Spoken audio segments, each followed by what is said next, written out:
अस्सलाम वालेकुम my YouTube family, welcome back to my channel Angel Shiny Star. कैसे हैं आप सब? उम्मीद है सब ठीक ठाक होंगे। अल्हम्दुलिल्लाह हम सब भी ठीक ठाक हैं। बारिश हो रही है बहुत ज़ोरों शोरों से और फिर यकीनन सारे मेरी तरह कपड़े जो हैं वो अंदर ही सुखा रहे हैं।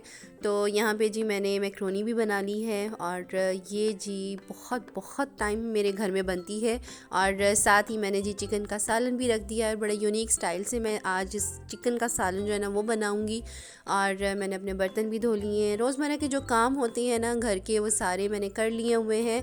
आई एम श्योर कि आपकी भी ऐसी ही रूटीन चल रही होगी। सुबह उठना, बच्चों को भेजना, फिर घर के काम, खाना बनाना, मतलब अपने लिए जो है ना वो फुर्सत ही नहीं निकलती। यकीनन मेरी तरह सारी मदर्स की रूटीन भी ऐसी ही होगी। सुबह से खड़ी टांग होगी और फिर रात को थक के बेड पे सोना। तो आजकल जो है ना वो रूटीन ऐसे ही चल रही है। कुछ दिन भी इतने छोटे हो गए हैं कि सारा दिन कैसे गुजर जाता है पता ही नहीं चलता। एनीवे काम जो है ना वो ख़त्म होने का नाम ही नहीं लेते, मतलब कोई ना कोई काम निकल ही आता है। तो यहाँ पे जी हम अपना लंच कर रहे हैं मैक्रोनी, और हमसायों की तरफ से चिकन पुलाव आया था तो आज का जो लंच था ना वो हमने ऐसे किया। और इसके बाद जी मेरे हस्बैंड ये लेके आए थे फ़िश, तो इसको ना मैं धो के रख रही हूँ और बनाऊँगी। आज नहीं, बनाऊँगी 1-2 दिन बाद। ट्रस्ट मी, जब ऐसे आप इसको धो के फ्रीज़ करके बनाए ना, तो फ़िश फ्राई करें या फ़िश का सालन बनाएं, फ़िश इतनी मज़े की बनेगी ना जैसे आप रेस्टोरेंट में खाते हैं। और जब फ़िश को तोड़ते हैं तो वो जैसे उसके क्रिस्टल निकलती है ना, बिल्कुल वैसी आपको ये घर में मिलेगी। और बिल्कुल भी ये अंदर से जैसे वो खोखली सी होती है और ऑयल चला जाता है फ़िश में, तो वैसी बिल्कुल भी नहीं होगी। बड़ी ही मज़े की इसके सॉफ्ट से क्रिस्टल निकलेंगे और बड़ी जूसी ये बनेगी। तो नमक और अजवाइन जो है वो इस पर पहले ही लगा हुआ था। बस इसको मैं अच्छे से मल के धो रही हूँ ताकि इसमें जितना भी ब्लड है ना वो सारा निकल जाए। और बस ये मेरा धोने का एक सिंपल सा फंडा है और कुछ मैं इतना नहीं करती। और यकीन माने कोई स्मेल नहीं आती और बिल्कुल जो है ना वो ब्लड भी इसका सारा निकल जाता है। तो यहाँ पे जी मैंने फ़िश धो ली हुई है और मैं तो ऐसे ही इसको बनाती हूँ और ऐसे ही इसको फ्रीज़ करती हूँ। तो इस किस्म के जो राउंड शेप वाले पीसेस होते हैं ये सालन के लिए इस्तेमाल होते हैं। और अगर आपने इसको फ्राई करना है तो उसके लिए जो है ना वो आप दूसरे पीसेस इस्तेमाल करें, लंबे वाले, तो बहुत अच्छी फ़िश जो है ना वो बनती है। फ़िश को मैंने फ्रीज़ कर दिया था क्योंकि आज तो मुझे उसका सालन बनाना नहीं था। और फिर उसके बाद जी हो गई शाम और हम आ गए थे जी बाहर। और आज हमने जी सूप का इरादा किया था कि ठंडा ठंडा वेदर है और उसमें गर्मा गर्म सूप पिया जाए। तो मैं ऑलरेडी सूप जो है ना वो घर में बनाती रहती हूँ, लेकिन मेरे हस्बैंड ने आज कहा कि नहीं हम बाहर पियेंगे। और फिर हम जी आ गए बाहर। और ये जी अल नफीस रेस्टोरेंट है। यहाँ का सूप और बारबेक्यू जो है ना वो बहुत मज़े का है, लेकिन खाना जो है ना वो सो है, मतलब हमें इतना पसंद नहीं आता। बस जी फिर हमने सूप इंजॉय किया। और जब कभी हम बाहर चले जाएँ तो फिर ये जो खिलाने वाला काम होता है ना ये मेरे हस्बैंड करते हैं और इस चीज़ से फिर मैं रिलैक्स हो जाती हूँ। और खाना वाना जो है ना वो मैं बड़े आराम पुरसुकून से इंजॉय करती हूँ। इस रेस्टोरेंट में हम दूसरी दफ़ा आए हैं। पहली दफ़ा जब आए थे हमने टेबल सिटिंग की थी, लेकिन इस दफ़ा जो है ना वो यहाँ मैंने आपको पहले भी बताया था कि इन्होंने नीचे बैठने की पार्टीशन बनाई हुई है। तो इस दफ़ा ना हमने यहाँ नीचे बैठ के खाया और बड़ा ही हमें मज़ा आया।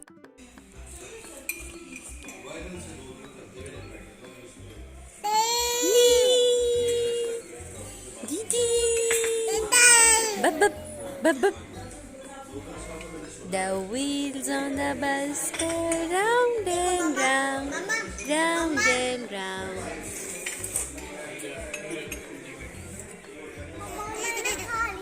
अच्छा, फिनिश कर लिया। मम्मा वो भी खाता सिस्टम ना। इस इंजॉयमेंट का फुली क्रेडिट जो है वो मेरे हस्बैंड को जाता है। और क्योंकि पूरे दिन में ना आप काम करते हैं, अपने लिए बिल्कुल भी टाइम नहीं निकाल पाते, तो ये एक बेस्ट मोमेंट होता है जब आपके हस्बैंड जो है ना वो आपका साथ देते हैं। तो ये मेरे लिए बहुत ब्लेसिंग मोमेंट होता है कि शुक्र अल्हम्दुलिल्लाह कि मेरे हस्बैंड जो हैं वो इतना एहसास रखते हैं। सूप पीने के बाद जी मैं आ गई थी घर और आते ही जी मैंने अपना सारे काम जो थे वो ख़त्म किए। अब जी मैं आपके साथ वो रेमेडी शेयर करने जा रही हूँ जिसे इस्तेमाल करने के बाद जी आप जो मतलब मेरी तरह जिनके पैर इस तरह स्वेल हुए हैं, फंगस हुई है या इन्फेक्शन हुई है, तो वो ठीक हो जाएंगे, तो वो मुझे दुआएं देंगी। तो ये रेमेडी जो है ना उनके लिए बहुत बहुत अच्छी है। तो इसके लिए क्या करना है, अच्छा सबसे पहले हमने क्या करना है कि एक पतीली ले लेनी है। मेरे पास ये बहुत पुरानी, मतलब इसी में मैं पानी उबालती हूँ क्योंकि फिर देचकी जो है ना वो पानी जब उबालने शुरू हो जाए तो वो उसका कलर जो है ना वो ख़राब हो जाता है। तो फिर मैंने इसके लिए ना एक यही देचकी रखी हुई है, तो इसको हम भर लेंगे।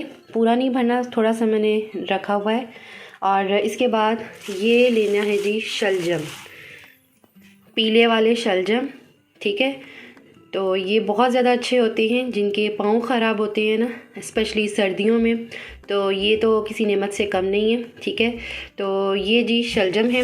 तो मैंने क्या किया है कि इसका ऊपर वाला हिस्सा और नीचे वाला हिस्सा अलहदा कर दिया है और छिलकों समेत मैंने इसको काट लिया है। ये देखें, ये मैंने अलहदा कर लिया है और इसको काट लिया है और ये मैं डाल दूँगी इसमें सारे।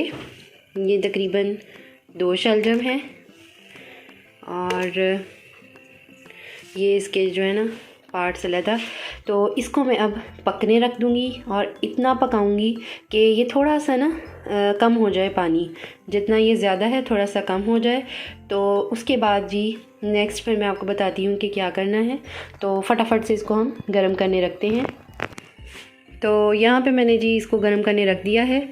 तो जब ये तक ये होता है तब तक जी मैं अपने काम जो है ना वो ख़त्म कर लेती हूँ और फिर मैं आपसे मिलती हूँ। तो फ्रेंड्स यहाँ पे देखें कि पानी जो है ना मैंने बहुत ज़्यादा उबाल लिया है और देखें पानी बहुत कम रह गया है, आपने भी इतना ही उबालना है। तो थोड़ा सा रूम टेम्परेचर पर ला के फिर मैंने इसे टब में डाल लिया है। और ये जो शलजम है इसको बिल्कुल भी आपने वेस्ट नहीं करना, इसी तरह ही आपने टब में रखना है और इसी में ही आपने पाँव डिबोने हैं।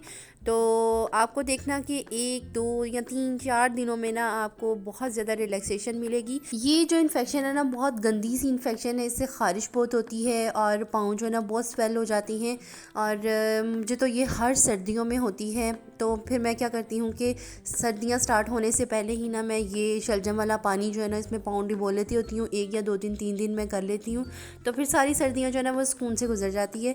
लेकिन इस दफ़ा ना मैं भूल गई और नतीजा जो है ना वो आप देख सकते हैं कि मेरे पाँव पे हल्की हल्की सी ना ये स्वेलिंग सी होने लग गई और बहुत ज़्यादा ख़ारिश होती है। खैर ये टोटका मैं आज़मा रही हूँ और मुझे तो इससे बहुत ज़्यादा फ़ायदा होता है। और आप जिस किसी का भी इस तरह हाल है तो आप ये टोटका आज़माएं और फिर मुझे बताइएगा कि आपको भी इससे फ़ायदा हुआ है कि नहीं। आज जी मैं बनाऊंगी फ़िश का सालन, मतलब मसाला फ़िश, बहुत ही मज़े की बनती है। तो इसके लिए सबसे पहले 2 खाने के चम्मच नींबू का रस लेना है। इसमें 1 खाने का चम्मच हमने सिर्फ़ और सिर्फ लहसुन का पेस्ट डालना है। 1 चाय का चम्मच नमक, 1 चाय का चम्मच लाल मिर्च पाउडर, 1 ही चाय का चम्मच धनिया पाउडर, 1 चाय का चम्मच ज़ीरा पाउडर और हाफ़ चाय का चम्मच जो है वो हम गरम मसाला पाउडर डालेंगे। और मैंने चुटकी भर इसमें अजवाइन भी डाली है। इसको अच्छे से कर लेंगे मिक्स और फ़िश में डाल देंगे और इसको 2 से 3 घंटे ना मैं मैरिनेट करके रख दूँगी। जो मसाला हमने फ़िश पे लगाया है वो अच्छे से अपना काम करे। तो 2 से 3 घंटे जो है ना वो आपने लाजमी से रखना है। उसके बाद जी एक कढ़ाई ले लेंगे और उसमें हम डालेंगे थोड़ा सा ऑयल। इसके बाद जी जो मैरिनेट की हुई फ़िश है इसको हम शैलो फ्राई करेंगे।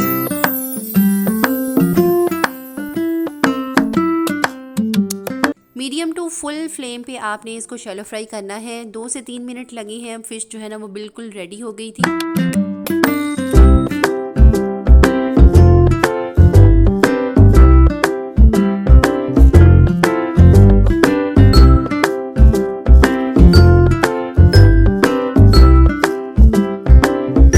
देखिए जी फ़िश जो है वो बिल्कुल रेडी हो गई है। तो अब इसका मसाला रेडी कर लेते हैं। 1 कप के करीब मैंने इसमें ऑयल डाला है और अब मैं इसमें 3 से 4 काली मिर्चें डाल दूंगी, साबुत काली मिर्चें, और इसको हम मीडियम टू लो फ्लेम पे थोड़ा सा कड़कड़ाएंगे। और जैसे ही ये कड़कड़ाने लग जाएंगी तो 2 मीडियम साइज़ की जो प्याज है उसको मैं डाल दूंगी और इसको लाइट गोल्डन कलर दे दूंगी।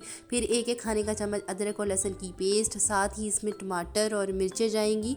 तो ये डाल के ना इसको मैं अच्छे से 1-2 मिनट के लिए पका लूँगी। जब प्याज, टमाटर, मिर्चें जो हैं वो थोड़ी सी सॉफ्ट हो गई थी तो फिर मैंने इसे ब्लेंडर में डाल के अच्छे से ब्लेंड कर लिया था और फाइन सी पेस्ट बना ली थी। तो उसके बाद जी मैंने इसमें मसाले ऐड किए हैं। नमक जाएगा हस्बे ज़रूरत, हल्दी जाएगी ½ टी स्पून और 1 खाने का चम्मच इसमें मैं डालूँगी सूखा धनिया पाउडर, 1 ही खाने का चम्मच इसमें जाएगा लाल मिर्च पाउडर। तो ये सारी चीज़ें डाल के मैं इसे अच्छे से भून लूँगी। इतना भूनूँगी कि ऑयल जो है ना वो ऊपर आ जाए। उसके बाद हम हाफ़ कप के करीब जो है दही डाल देंगे। दही आपने फिटा हुआ डालना है और मज़ीद अब इसे हम पकाएंगे। मसाला अच्छे से रेडी हो गया है तो इसमें मैं फ़िश जो हमने फ्राई की थी वो डाल देंगे। फ़िश को डालने के बाद मैंने थोड़ा सा इसको हिलाया है ताकि मसाला जो है ना वो फ़िश के अंदर तक चला जाए। इसके बाद इसके ऊपर से हम डालेंगे जी गरम मसाला और धनिया, और थोड़ी सी ना मैंने साबुत 2 मिर्चें भी डाली थी, हरी मिर्चें फ्लेवर के लिए।